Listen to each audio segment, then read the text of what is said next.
Excerpts from the Kyo-Gyo-Shin-Sho. 13. A collection of passages revealing the true Shinjin of the Pure Land Way.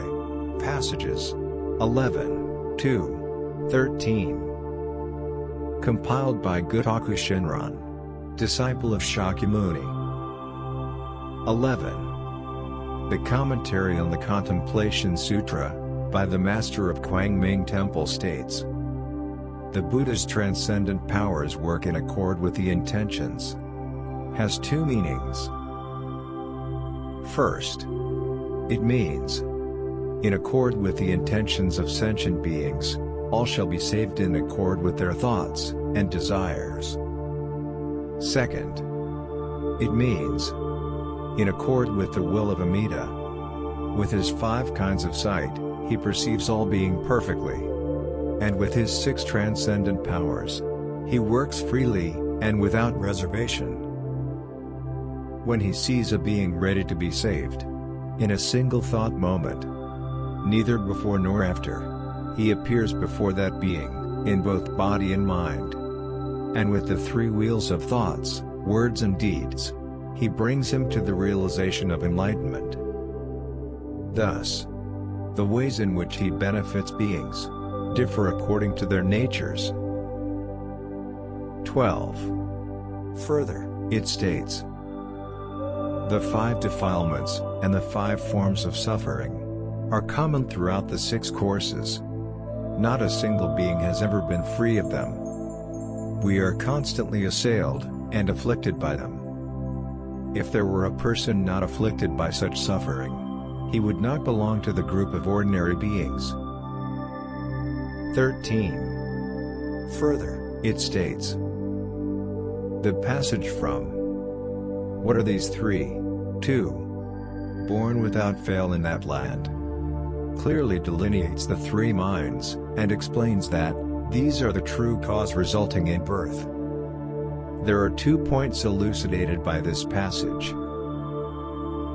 First, it shows that the world-honored one's revealing a benefit, in accord with the nature of the practicer, is profound in intent, and difficult to fathom. Thus, if the Buddha had not himself raised the question, and presented the point precisely, we should have no way of understanding.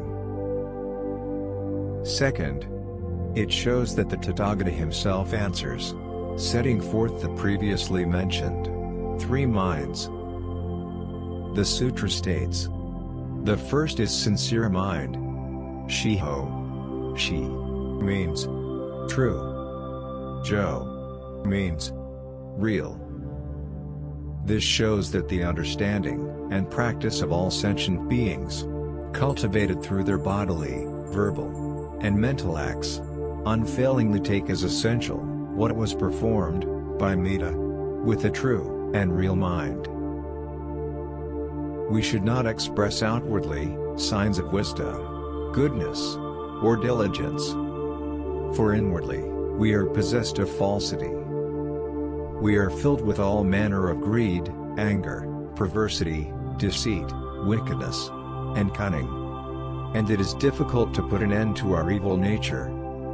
In this we are like poisonous snakes, or scorpions. Though we perform practices in the 3 modes of action, they must be called poison good acts, or false practices. They cannot be called true, real, and sincere action. Firmly setting our minds, and undertaking practice in this way, even if we strive to the utmost, with body and mind, through the 12 periods of the day and night, urgently seeking, and urgently acting, as though sweeping fire from our heads, must all be called poison good acts. To seek birth in the Buddha's Pure Land, by directing the merit of such poison practice, is completely wrong. Why?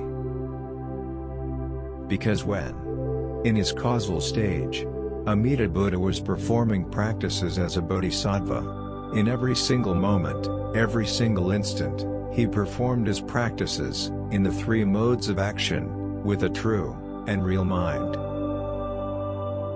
True practice depends on this.